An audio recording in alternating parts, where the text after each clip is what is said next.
I'm Ken Haynes. I was in the military for 27 years.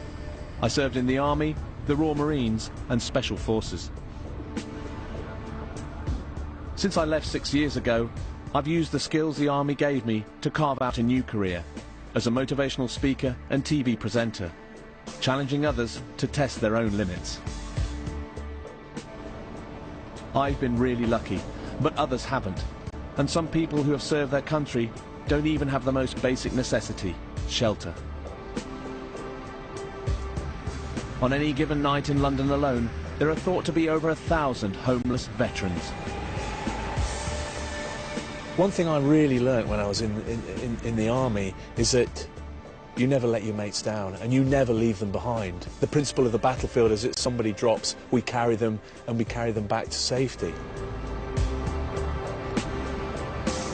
I want to know why so many veterans are homeless.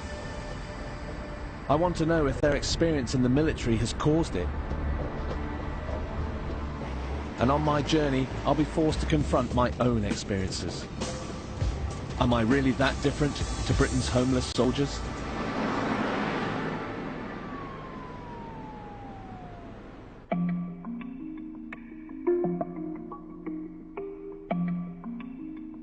I decided to join the Army when I was about 14. And my dad gave me some of his old badges and bits of military equipment. And it was adventure, I think, that attracted me.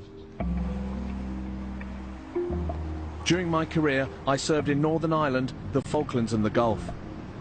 I fought alongside men and women who, like me, were prepared to lay down their lives for their country. But it's not a one-sided commitment. It's part of something called the Military Covenant, the 200-year-old terms by which the Army goes to war on the nation's behalf. It says that soldiers will be called upon to make personal sacrifices, including the ultimate sacrifice, confident that in return the nation will look after them and their families. Why then are people who serve with me slipping through the cracks and becoming homeless? In some parts of the UK, veterans are thought to make up 12% of the homeless population.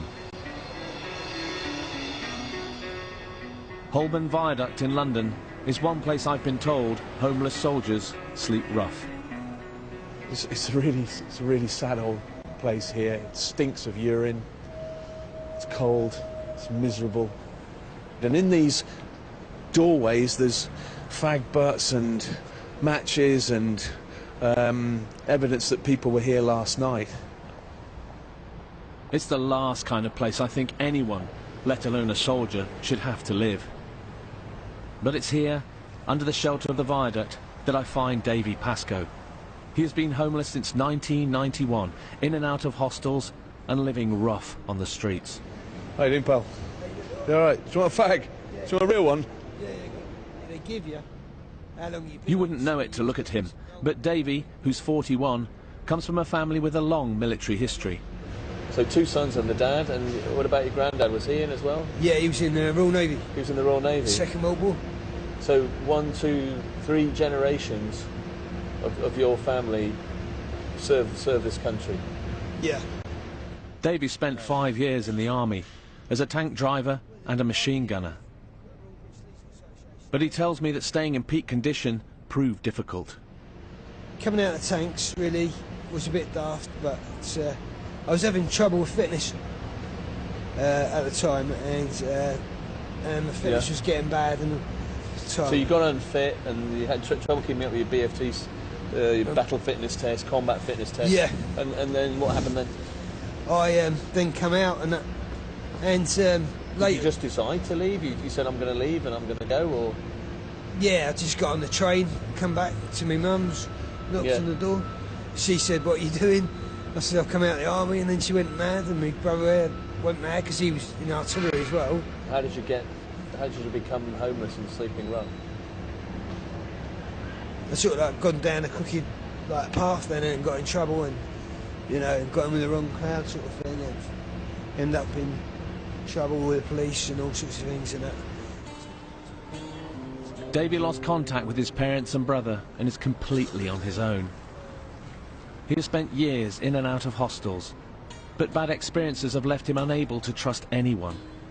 A few weeks ago, the few possessions he had were stolen.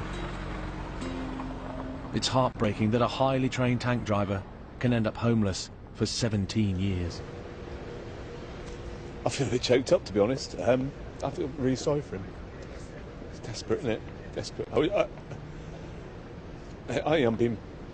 I'm being pathetic. God, I just want to scoop him up and take him home. You know, really.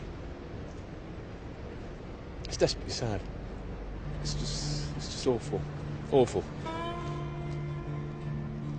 Davy has touched a nerve. I know I can't make everything instantly all right for him, but I can at least keep him company for a bit.